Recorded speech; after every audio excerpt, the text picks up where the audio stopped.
All, this is Dr. Dheeraj Masapu, and in this video, what I'm going to cover is 4 to 5 financial mistakes that I see many doctors are doing in India, particularly. I'll tell you those mistakes. So even I did all these things, and even now I'm doing so. So I thought I'll just discuss with you what kind of mistakes that we do, which will have a very big impact in longer run if you don't correct in the initial phases. So number one mistake that most of us do is we don't diversify our incomes. We earn a good amount of money compared to a common person in India. So, but the thing is, we don't diversify it properly. I'll tell you what. Most of us would usually invest that in the real estate. Okay, but that is the main reason is in India we have a mindset that we should have a home. So that is a kind of mindset, ideology which is ingrained in our brain. So because of that, family and parents and everyone would force us to actually take a big loan and then invest in own house. See, if you see most of the 2 or 3 BHKs in cities, or in that case, you see any part of India is anywhere between 2 to 4 crores. Okay. In cities, so you don't ask only, it is around 3 to 4 crores actually for a 3 BHK in good gated communities. So when you take such kind of one loan, that is enough actually. You would be paying most of your salary for that. You would not be left with any kind of savings after doing your regular spending. So because of this concept, you invest 80% in real estate. But at the same time, you are actually missing the logic that how much will real estate appreciate, or what is there any better investment vehicles than this? Yes, they are. Okay. The reason I'm telling you this point is the some part of the income should go to real estate. I agree totally. 30 to 40% is okay, I feel. Not like 70 to 80% or 90% going into real estate. I think some amount should go into the mutual funds. Okay, mutual funds and equity mainly. You can either buy individual stocks if you have some knowledge, or you can go into index funds or hybrid funds or different types of funds. So I will. So for example, you have bought some kind of apartment, and then you want to sell it after 10 years. You try selling it. Okay, then what happens is up to 10 years it would increase, but later on there will be some depreciating value on that, and nobody would prefer to buy that. Because if some new apartment complex is coming nearby, I would usually prefer to buy there rather than buying your old apartment. Okay, so but your real estate income, if you put in your mutual fund income, if you put in any kind of real equity market, around 10 to 12% is what it will increase, and there are some funds who are actually giving more than that. So in the longer run, if you see by the time you retire, that is like 25-30 years down the line, this would be a better investment model is what I feel. But nothing is superior to one another, but the thing is diversification is better is what I feel. So 30% into home, and then maybe another 30% should go into all these equity investments is what I feel. So that is the first point that I would like to tell. So 30 I told you, some 40% extra is there. So that should go into gold also, because that will beat inflation, and some element should go into cryptocurrencies also is what I feel, because Bitcoin might reach 1 million is what many people are telling. At the same time, Bitcoin is not totally safe. As I told you, I invested in WazirX platform and there was some issue with the platform. There some hacking happened in that, and then they're trying to do trying to compensate that, and some kind of arrangement they're doing. Okay, all that is different. So, but still, there are different other platforms, some Coinbase, CoinSwitch, DRX, so many things are there. 2-3 platforms you can take and invest some amount of money in that. So this is how I think you should diversify rather than going into one kind of investment. Okay, so this is about the thing. The second mistake we'll go into.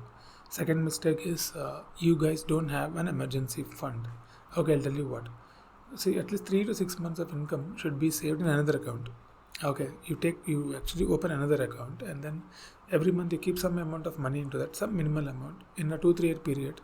Try to accumulate 3 to 6 months of your income there. Don't touch that. Just put it in FD or RD or whatever. Actually, best is put it in liquid mutual funds. Okay, and they give you interest around 4 to 4.5% or around 5% is what they usually give. So those are the cash instruments basically. You can invest there. So why I'm telling that is, for doctors particularly, this emergency fund is very important. I'll tell you why. So what might happen is, for example, you have a clinic. It is not running well.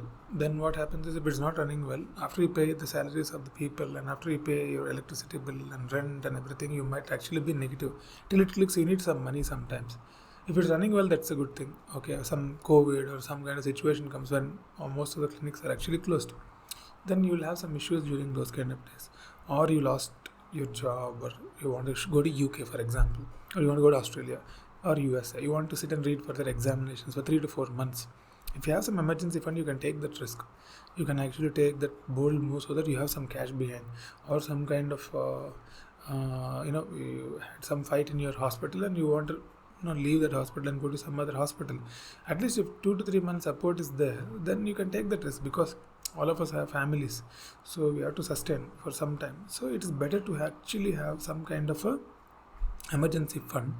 And the actual reason for which emergency fund is saved is for some medical emergencies usually. But if you have a good insurance, like around 15 to 20 lakh insurance, that would actually cover. But now looking at the bills in the hospitals, maybe you should have 30 lakh insurance is what I feel is very appropriate for young people, because after a certain age you cannot take that kind of insurance. You have to take it in the early part of your career so that it will carry on for your later part of the career. Okay. So this is about the emergency fund, and if you have a good fund, then you will be little mentally free.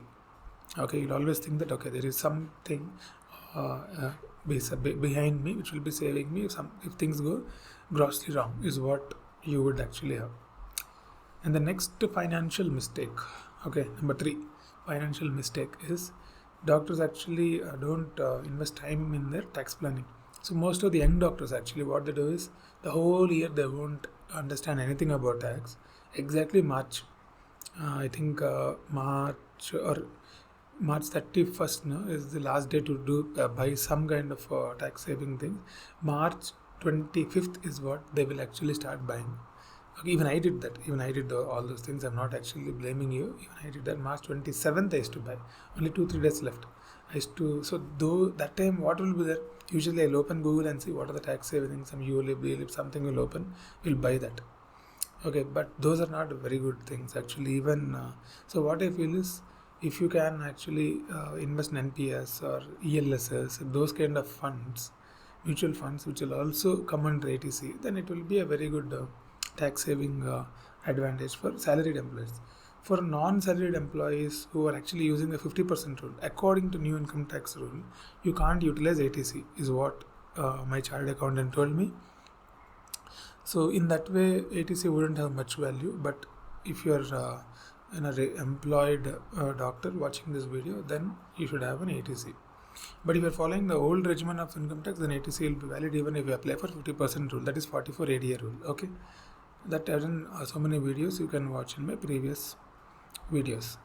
So for example, now if you actually plan from, for example, 6 months prior, then every month you can actually put 10 to 20,000 rupees into some kind of ELSS fund or NPS or something, so that towards the end of March you will not feel the pain also, and then you will have some 1.5 lakhs in good investment, and some kind of averaging also would have happened. Okay, so that is a very good way of planning the income tax.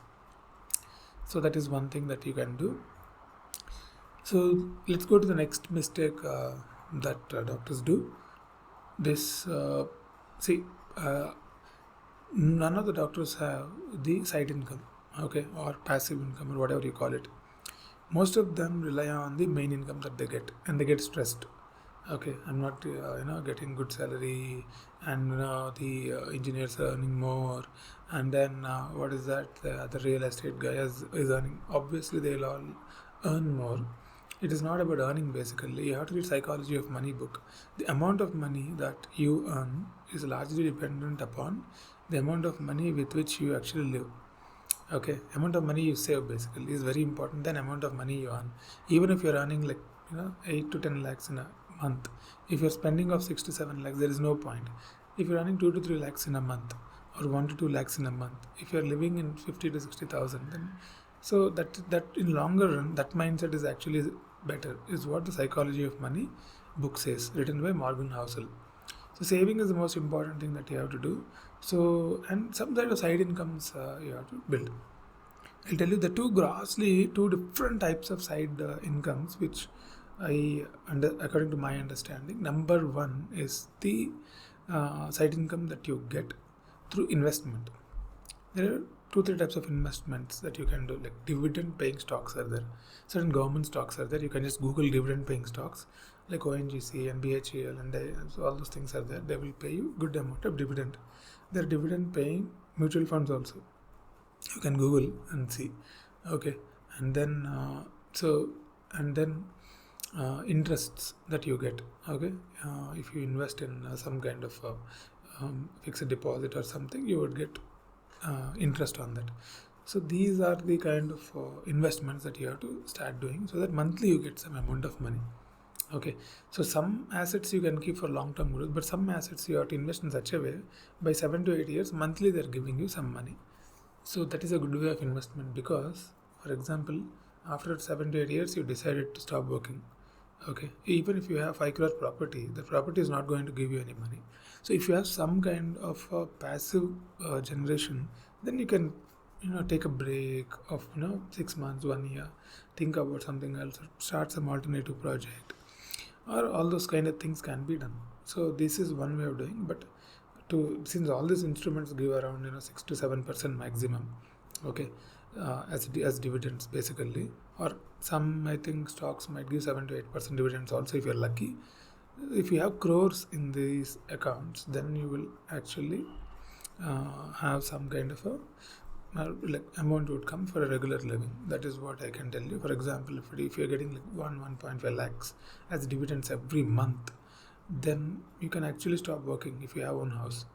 Okay, so but to reach that position, it will take 10 to 12 years. If you religiously, if you put money into all these kind of vehicles, then you might actually reach that position. So that is what I can tell. And then the second way of passive income is by actively doing some side gigs, like YouTubing, and then Instagrams, and then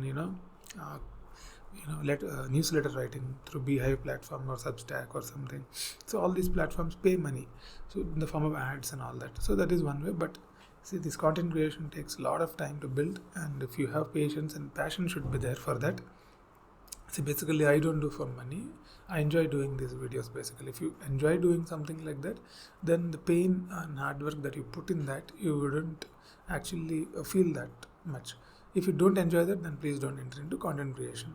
Okay, it's very simple. And then second thing is academics and teaching. There are so many platforms in India for NEET, PG, NEET, and everywhere. You can actually apply to them, even though they're invite only. Like, I'm part of Marrow faculty, so they pay a good amount of money if you are actually part of them. I can't disclose how much money would come, but the thing is, so that would be a very good side income. But the thing is, they will only take people who are experts in that area. So first try to become expert in that area, and you can apply for that. Maybe if you are a person with around 10 years experience in your field, and you have good publications in your field, and you are little bit of YouTube videos or something, if you can actually do and train people, then some Marrow people or somebody would watch that.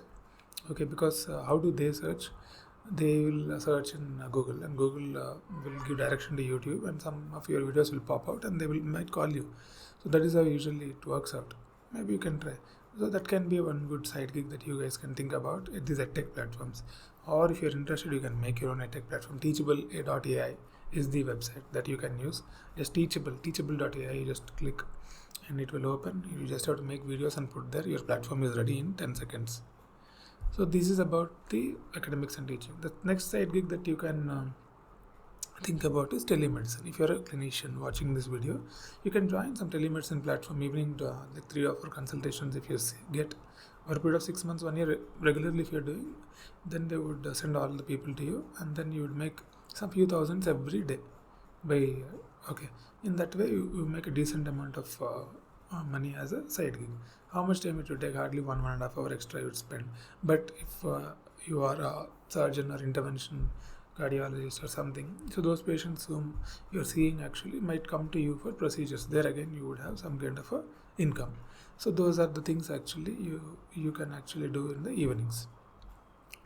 And next coming important thing is the in passive incomes. You can also think about entrepreneurial ventures. Like for example, you can take over a building and then actually rent it out or give it to some kind of property managers like Zolo, or some, like so many managers are there, they will run it. So those kind of ventures you can take up. I did a video on detail. You can, so many people, doctors are actually doing that. The Zolo I think is owned by doctor only, and so these are different ways you can actually build side incomes. So that is about different mistakes that doctors are doing, and then what I feel is you guys should actually understand what I'm trying to tell, and then slowly come out of all these things. And I have done these mistakes, and now I'm trying to come out of all these things. And in the initial part, in 20s only, if you actually understand these kind of concepts, and you can actually do better. So then if you tell me, doctor, it's very difficult to understand all these things, what you're telling, then there's a link in the description. You can take my mentoring, and what we can do is we can sit one-on-one. You can understand what you do. I need to understand your mindset. I need to change your mindset little, because it is all about the mindset. So I have to tell you what is the priority that you have to focus on. I'll tell you what is the vision that you should have. I'll tell you what is the direction that you should take. Okay, and then you might get a little more serious than what you are now. And once you become serious in life and have some direction and some interest in things, and money will automatically follow, success will automatically follow. Okay, so that is what I can tell. And